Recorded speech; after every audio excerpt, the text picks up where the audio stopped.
जय श्री कृष्णा। राधे राधे। आज हम सुनेंगे कार्तिक मास कथा के 25वें अध्याय की कथा। बोलिए श्री कृष्ण भगवान की जय हो, विष्णु भगवान की जय हो। भगवान कृष्ण कहते हैं, पूर्व काल में अवंतीपुरी, जिसे आजकल उज्जैन कहा जाता है, वहां पर धनेश्वर नाम का एक ब्राह्मण रहता था। वह रस, चमड़ा और कंबल का व्यापार करता था। वैश्यागामी था, मद्यपान आदि बुरे कर्मों में लिप्त रहता। क्योंकि वह दिन रात पाप कर्मों में लिप्त रहता था और व्यापार करने के लिए नगर नगर घूमता था। एक दिन की बात है, धनेश्वर क्रय विक्रय के कार्य से घूमता हुआ महिष्मतीपुरी में जा पहुंचा, जो राजा महिष ने बसाई थी। वहां पर पाप नाशनी नर्मदा नदी सदा शोभा पाती है। उस नदी के किनारे कार्तिक का व्रत करने वाले बहुत से मनुष्य अपने अपने गांव से स्नान करने आए थे। धनेश्वर ने उन सबको देखा और अपना सामान बेचता हुआ वह पूरे 1 महीने तक वहीं पर रहा। उसने सोचा था कि यहाँ पर बहुत सारे लोग आए हैं, मेरी बहुत सारी बिक्री हो जाएगी। वह अपने माल को बेचता हुआ नर्मदा नदी के तट पर घूमता हुआ स्नान, जप और देवार्चन में लगे हुए ब्राह्मणों को देखता। वैष्णवों के मुख से भगवान विष्णु के नामों का कीर्तन सुनता। वहां रहकर उन्हें स्पर्श करता, उनसे बात करता। वह कार्तिक के व्रत की उद्यापन विधि और जागरण को भी देखता रहा।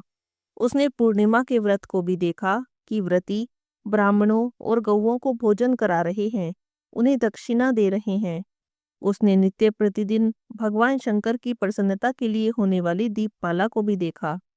त्रिपुर नामक राक्षस के तीनों पुरों को भगवान शिव ने इसी तिथि को जलाया था।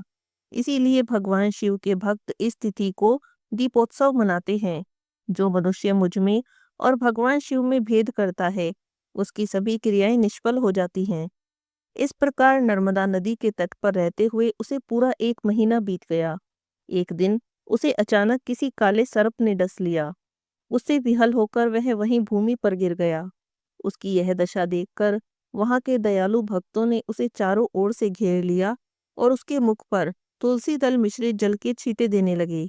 जब उसके प्राण निकल गए, तब यमदूतों ने आकर उसे बांध लिया। कोड़े बरसाते हुए उसे यमपुरी ले गए। उसे देखकर चित्रगुप्त ने यमराज से कहा, इसने तो बाल्यकाल से लेकर आज तक केवल बुरे काम ही किए हैं। इसके जीवन में पुण्य का लेश मात्र भी दृष्टिगोचर नहीं होता। यदि मैं आपको पूरे 1 वर्ष तक भी सुनाता रहूं तो भी इसके पापों की सूची समाप्त नहीं होगी। यह महापापी है, इसीलिए उसको 1 कल्प तक घोर नरक में डाल देना चाहिए। चित्रगुप्त की बातें सुनकर यमराज को क्रोध आ गया और उन्होंने क्रोधित होकर काल नेमी के समान अपना भयंकर रूप दिखाते हुए अपने अनुचरों को आज्ञा देते हुए कहा, हे प्रेत सेनापतियों, इस दुष्ट को मुदगरों से मारते हुए कुंभी पाक नरक में डाल दो। सेनापतियों ने अपने स्वामी की आज्ञा मानी और मुदगरों से उसका सिर फोड़ दिया। सिर फोड़ते हुए उसे कुंभी पाक नरक में ले जाकर खोलते हुए तेल के कढ़ाई में डाल दिया। प्रेत सेनापतियों ने जैसे ही उसे तेल के कढ़ाई में डाला, वहां का कुंड शीतल हो गया। ठीक उसी प्रकार जिस प्रकार पूर्व काल में प्रहलाद जी को डालने से दैत्यों की जलाई हुई आग ठंडी हो गई थी।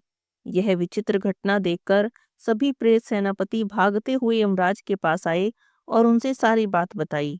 सारी बात सुनकर यमराज भी हैरान हो गए और इस विषय में पूछताछ करने लगे। तभी वहां पर नारद जी आ गए और यमराज से कहने लगे, हे सूर्यनंदन, यह ब्राह्मण नरक का उपभोग करने योग्य नहीं। जो भी मनुष्य पुण्य कर्म करने वाले लोगों का दर्शन करता है, उनसे स्पर्श करता है, उनके साथ वार्तालाप करता है, वह उनके पुण्य का 6वां अंश प्राप्त कर लेता है।